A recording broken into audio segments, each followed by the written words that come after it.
मध्ये मनसे अध्यक्ष राज ठाकरे, शिवसेना पक्षप्रमुख उद्धवजी ठाकरे एकत्र आले आहेत. आपली पहिली प्रतिक्रिया? खरं तर महाराष्ट्राच्या मनात होतं आणि महाराष्ट्रातल्या तमाम जनतेच्या मनात होतं की राज साहेब आणि उद्धव साहेब हे एकत्र आले पाहिजेत. त्यांच्या घरातले जे तंटे आहेत ते मिटवून संपूर्ण महाराष्ट्रातल्या सगळ्या तमाम जनतेला त्याचा फायदा व्हायला पाहिजे. आणि ते एकत्र नसल्यामुळे हे सगळे बाणगुळे जी होती ती संपूर्ण फोफवलेली होती संपूर्ण या महाराष्ट्रात. त्यामुळे आता खऱ्या अर्थाने राज ठाकरे साहेब आणि उद्धव साहेब एकत्र आल्यामुळे ह्या संपूर्ण ही जी बाणगुळ आहेत ती सगळी संपणार आहेत. आणि खऱ्या अर्थाने उद्धव साहेबांना सत्याची जी नीती असते ती आज खऱ्या अर्थाने राजकारणामध्ये दिसून येईल आणि संपूर्ण महाराष्ट्रात त्याचा प्रत्यय आपल्या कार्यकर्त्यांना येणार आहे. आणि शिवसैनिक अतिशय खुश आहेत आणि उद्धव साहेबांवर अतिशय त्यांचा विश्वास आहे की या उद्धव साहेबांच्या सत्यनीतीवर त्यांचा विश्वास आहे कार्यकर्त्यांचा. त्यामुळे आजपर्यंत जो विश्वास ठेवलेला आहे तोच विश्वास ठेवून पुढच्या काळामध्ये शिवसैनिक त्या ठिकाणी त्यांच्या सोबत राहणार एवढं काळ्या दगडावरची रेख आहे. महाराष्ट्राच्या राजकारणात सुवर्णाक्षरांनी लिहिला जावा असा आजचा दिवस आहे.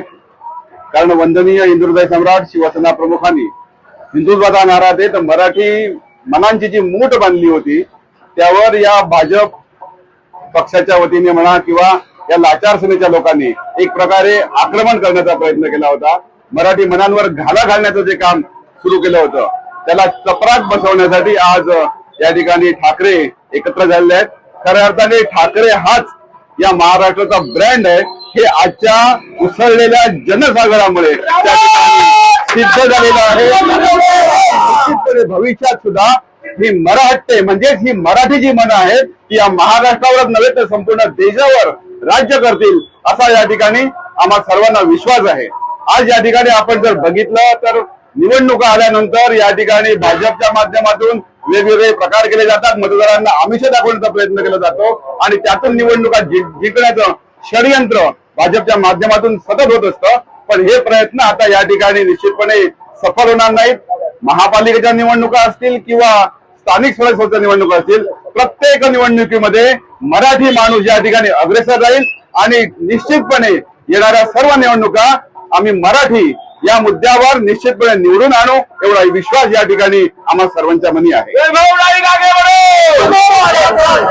एक वेगळा सोहळा पार पडला. आपली पहिली प्रतिक्रिया? भाजपच्या वतीने देशामध्ये वेगवेगळे तंटे निर्माण करण्याचं काम चालू आहे. त्याचाच एक भाग म्हणून त्यांनी हिंदी हा विषय सक्तीचा शाळेमध्ये हिंदी विषय सक्तीचा पहिलीपासून आणलेला आहे. खरं पाहिलं तर पूर्वी आपल्या देशामध्ये किंवा महाराष्ट्रामध्ये पाचवीपासून हिंदी हा विषय आहे आणि आज मराठी माणसाला कुठेतरी मुंबईतून बाहेर काढण्यासाठी त्यांनी हिंदी हा विषय पहिलीपासून सुरू केलेला आहे. जेणेकरून मराठी माणसं बाहेर जाऊन हिंदीची सक्ती या ठिकाणी आणलेली होती. काल सुद्धा आपण बघितलं असेल एकनाथ शिंदे यांनी पुण्यामध्ये जय गुजरात असा नारा दिला. कारण ज्या राज्यात आपण राहतो त्या राज्याचाच नारा दिला पाहिजे. अजित पवार हे सुद्धा उपमुख्यमंत्री आहेत, त्यांनी जय महाराष्ट्र म्हटलं आणि यांनी जय महाराष्ट्र जय गुजरात म्हटलं. म्हणजे बाहेरच्या लोकांचे लालन चालन पुरवून त्यांना कुठेतरी मोठं करावं आणि त्यांच्या मतावर आपली पोळी भाजून घ्यावी हा त्यांचा हेतू आहे. मात्र उद्धव साहेब आणि राज साहेब यांनी मराठीला विरोध करून खरोखरच ते दोघे एकत्र येतात की नाही यांना हे हिंदीला विरोध करून ते एकत्र येतात की नाही हे त्यांना पाहायचं होतं. मात्र दोघे जण एकत्र येत असल्यामुळे यांनी GR रद्द केला. अनेक GR असतात. आज शाळांमध्ये सुद्धा GR आहे. शिक्षक संख्या जी पूर्वीची कमी होती ती आता वाढवून दिलेली आहे. ते GR यांना काय रद्द करता येत नाही. हा GR यांनी का म्हणजे GR यांच्यासाठी आहे. कारण जो GR काढला तो रद्द ताबडतोब त्यांनी 2 GR रद्द केले आणि मराठीचा विषय घेतला. कारण जर हा महामोर्चा झाला असता तर कुठेतरी यांना मुंबई आपल्या हातातून जाईल याची भीती वाटत होती. आणि खरोखरच आज या ठिकाणी मराठीच्या मुद्द्यावर जो विजय मिळावा शिवसेना आणि मनसेने घेतला आणि त्यामुळे खरोखरच मराठी माणसं मुंबईमध्ये एकत्र झाली. गेली काही वर्ष मनसे आणि शिवसेना एकमेकाच्या विरुद्ध असल्यामुळे मराठी मतांच्या विभागणीवर भाजपने आपली पोळी भाजून घेतलेली होती. शिंदे सुद्धा त्याच माध्यमातून आता वागत होते. परंतु मराठी आज एक झाल्यामुळे खरोखरच मराठीची ताकद मुंबईमध्ये वाढलेली आहे. अनुषंगाने महाराष्ट्रामध्ये सुद्धा ही ताकद वाढताना दिसेल. शिवसेना, मनसे युती आणि काही जी आघाडी असेल ती पुढच्या काळात घाऊ घातलेल्या स्वराज्य संस्थांच्या निवडणुकांमध्ये सुद्धा पुढे येईल यात काही शंका नाही. आमच्यासाठी खरोखरच आनंदाचा दिवस आहे.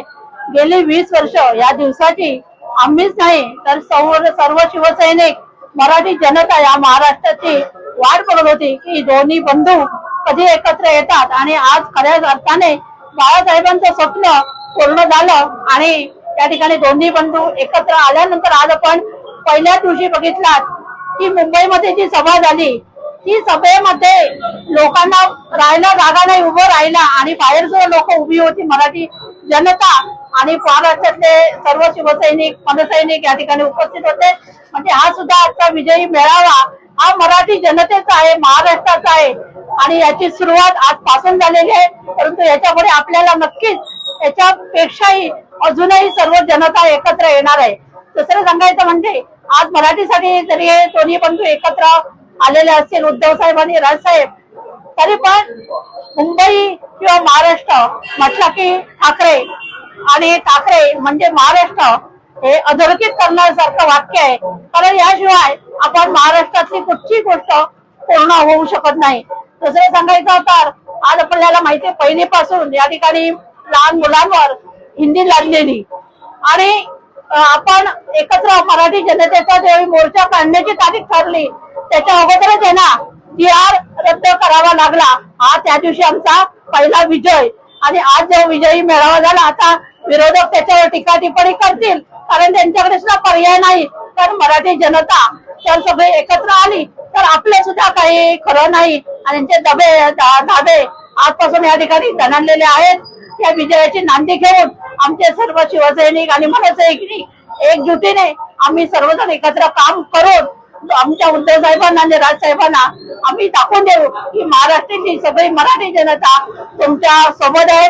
आणि आजचा विजयी दिवस आम्ही या ठिकाणी खूप आनंदाने साजरा केलेला आहे आणि या विजय झाल्यानंतर सुद्धा आमच्या सर्वांचं मन एक भरभरून आलं की आज बाळासाहेबांची खरी या ठिकाणी आम्हाला आठवण झाली.